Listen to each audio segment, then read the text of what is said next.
Sekarang ini banyak sekali ulama dalam definisi kita di Indonesia ini. Yang demo-demo ulama. Apa ceritanya orang teriak-teriak di jalan jadi ulama? Kalau mau menasihati pemerintah, kalau dia ulama punya ilmu, Rasulullah SAW bersabda, "Man kana indahu nasihatun lidhi sultan, fala yubdiha alaniya, wal ya'khudh biyadihi, wal yansahhu sirra, fa in qabila minhu fadak, wa illa faqad addama alaihi." Siapa yang punya nasihat kepada pemerintah, jangan dia sampaikan terang-terangan. Dia pegang tangan pemerintah itu. Dia nasihati rahasia. Kalau diterima oleh si pemerintah, itu yang diinginkan. Tidak diterima, dia sudah tunaikan tanggung jawabnya. Wahai orang-orang yang beriman, taati Allah, taati Rasul, dan ulil amri di antara kalian. Akan tetapi apabila ia menjadi pemimpin, dan tentunya dengan cara yang tidak sesuai syariat, tetap Rasulullah mengatakan, wa in ta'ammara alaikum abdun habasyai, walaupun kalian dipimpin oleh hamba sahaya Ethiopia. Jangankan Pak Jokowi, jangankan Pak SBY dan lain sebelum yang pernah jadi presiden di Indonesia, Fir'aun saja yang demi Allah mereka nggak sejahat Fir'aun.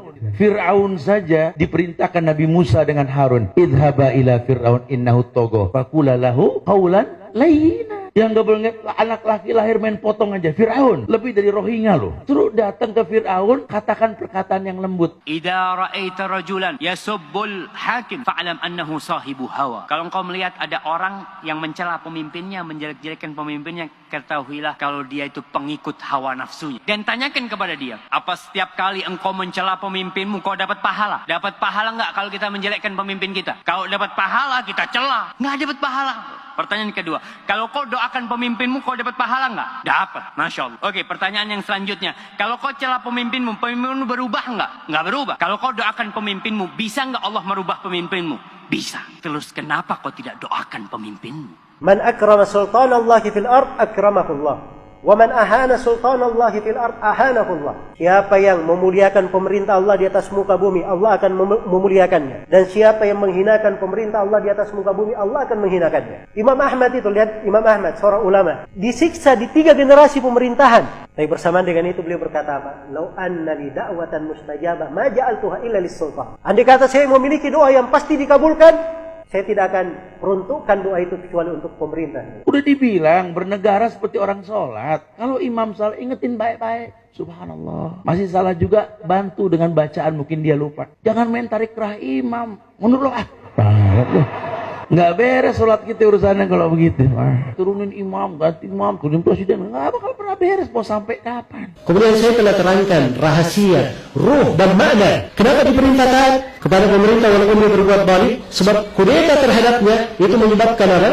Kerusakan yang lebih besar. Dan sepakat para ulama tidak boleh merubah kemungkaran yang akan melahirkan kemungkaran yang apa? Yang lebih besar. Tahu nggak, Hajjaj bin Yusuf itu membunuh 120.000 kaum muslimin pelan-pelan, Pak. Cungkil dulu matanya, diputuskan dulu lidahnya, dipotong telinganya, potong kakinya. Itu yang sudah dibunuh oleh dia seperti itu 120.000 orang. Di antaranya sebagian sahabat dan sebagian ulama tabi'in. Mendengar orang berdoa, ya Allah, binasakanlah Hajjaj bin Yusuf. Kata Al-Hasan Al-Basri, jangan. Kamu jangan doa seperti itu. Aku khawatir, kata beliau, kalau Allah kabulkan doamu dan Hajjaj pun binasa, ternyata penggantinya dia kera dan babi. Katakanlah, kamu mengatakan bahwa Hajjaj bin Yusuf itu kejam. Memang dia kejam, betul. Dan kamu berdoa kepada Allah supaya Allah binasakan dia. Kamu yakin penggantinya lebih baik? Mungkin sezalim-zalim pemerintah yang ada di belakang ini tengah umat. Tidak ada yang sezalim Fir'aun. Saya mau tanya, dalam Al-Quran pernah dikisahkan Nabi Musa dan Bani Israel demo Fir'aun? Fir'aun dan bala tentaranya dibinasakan. Sebab kebinasaannya satu amalan Bani Israel yang mereka lakukan. Allah berfirman dalam Al-Quran di surah Al-A'raf, kami wariskan bumi dari timur hingga baratnya, bumi yang diberkahi, kepada kaum yang tadinya tertindas di atas muka bumi, dan telah sempurna kalimat Allah yang maha indah untuk Bani Israel disebabkan karena kesabaran mereka. Mereka hanya punya sabar. Perintah untuk taat kepada pemerintah muslim walaupun dia zalim, ini diucapkan oleh seluruh imam as-salaf, tidak ada silang pendapat. Afdalul jihad kalimatu adlin inda sultanin jair. Ini kata Nabi, sebesar-besar jihad adalah ucapan yang adil, ucapan yang hak, ucapan yang benar. Di mana? Di hadapan seorang pemimpin yang dolim. Di hadapan, bukan di televisi, bukan di radio, bukan di koran, bukan di Bundaran HI, bukan di Sudirman Tamrin, bukan. Misalnya saya berhadapan dengan Pak Presiden nggak benar nih begini. Mau Mosok aliran sesat didiamkan. Ini mencaci maki Nabi Muhammad. Mosok Anda diamkan begini.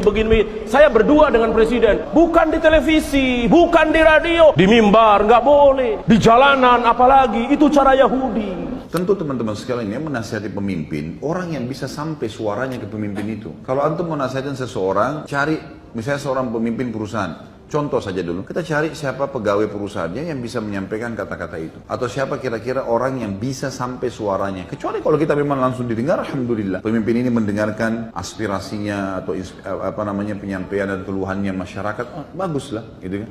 Gak ada masalah. Tapi kalau tidak, maka cukup dengan doa. Kita doakan saja. Itu senjata bagi orang beriman. Allah bisa masukkan ke dalam hati dia berubah, bisa. Bukan mustahil. Allahumma ya Allah, bukakan pintu hidayah.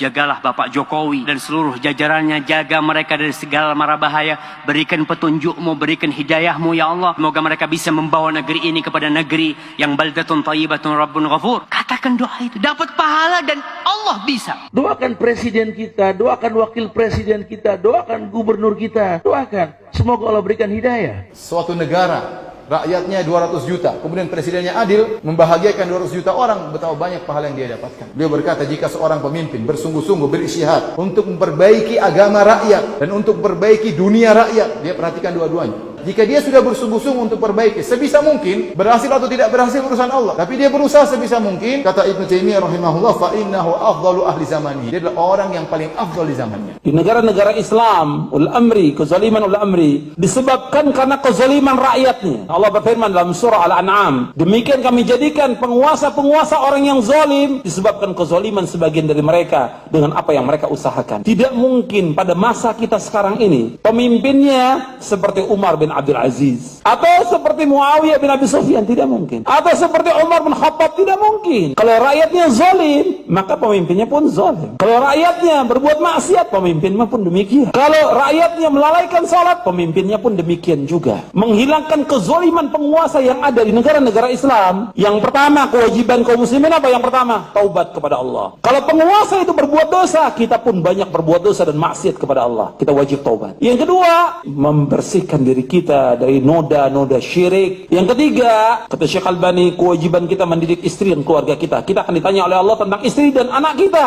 Kita umat Islam tidak akan ditanya oleh Allah siapa pemimpin kita, tapi kita akan ditanya bagaimana kamu mengurus istri dan anak kamu. Sebab Nabi bersabda, setiap kamu adalah pemimpin dan setiap kamu akan ditanya tentang pimpinannya.